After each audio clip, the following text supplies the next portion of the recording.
உங்கள் ஓட்டு திமுக கூட்டணிக்கா, அதிமுக கூட்டணிக்கா அல்லது மற்றவர்களுக்கா? டிஎம்கே தானா? என்ன காரணம்னா எதுவுமே நடக்கல அந்த ஆட்சியில், ஏடிஎம்கே ஆட்சியில். டிஎம்கே தானே ஜெயிக்கும். டிஎம்கே தான் ப்ரோ. ஏடிஎம்கேல வந்து அந்த அளவுக்கு எதுவுமே உதவிலாம் பண்ணுறது இல்லை. கஷ்டப்பட்டது போதும். இந்த அளவு டிஎம்கே தான் வரும்னு எங்களுக்கு நம்பிக்கை இருக்குது. டிஎம்கே தான் ப்ரோ ஜெயிக்கும். எனக்கு தெரிஞ்சு டிஎம்கே தான் வரணும். டிஎம்கே தானே ஜெயிக்கும். ஸ்டாலின் தான் எதிர்பார்க்குறோம். திமுக தான் ஜெயிக்கும். காரணம் வந்து இந்த கொரோனா இதில் டவுனில் யாருக்கும் எது சரியா மக்களுக்கு எல்லாம் ரொம்ப கஷ்டப்பட்டாங்க. இல்லை போட்டாங்களாம் ரொம்ப கஷ்டப்பட்டாங்க. திமுக அவர் மக்களுக்கு நல்ல சேவை செய்கிறாரு. கொரோனா அந்த ஆட்சி வரப்பில் கொடுத்துக்கிறாரு. சூரியன் தான். திமுக தாங்க மெஜாரிட்டி இருக்குது. தடி எடுத்தவெல்லாம் தண்டல்காரன்ற மாதிரி அண்ணா திமுக செயல்படுறதுனால அதிருப்தியில் இருக்காங்க. அதனால தான் திமுக வரத்துக்கு சரியான வாய்ப்பு. சூரியன் தான் செய்வார். அவர் வந்தால் நல்லா செய்வார். இப்போல்லாம் அது நம்பிக்கை தான். சூரியன் தான் வரும். டி நகரை பொறுத்தவரையிலும் டிஎம்கே தான் கன்ஃபார்ம்.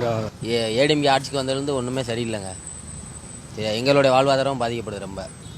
அதனால் இந்த வருஷம் டிஎம்கே வரணும்னு நான் நினைக்கிறேன். ஆல் ஓவர் தமிழ்நாடு ஸ்டாலின் தான் வருவார், அது கன்ஃபார்ம். அது அடுத்தது ஸ்டாலின் தான்.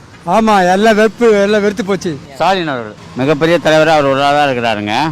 இன்னைக்கு இருக்கக்கூடிய நிலைமைக்கு மக்களுடைய நிலைமை, இன்னைக்கு ஸ்டாலின் வந்தால் தான் இந்த நாட்டை காப்பாற்ற முடியுன்ற நிலைமை ஏற்பட்டிருக்கு. இன்னைக்கு இருக்கக்கூடிய விலைவாசி ஏற்றம், வேலையில்லா திண்டாட்டம், கொரோனா பிரச்சனைகள், கொரோனாவினால மக்களுடைய வாழ்வாதாரம்லாம் அழிஞ்சு மக்கள் வந்து இன்றைக்கி சாதாரணமாக எல்லா மக்களும் அழிஞ்சு போய் உட்கார்ந்துருக்காங்க.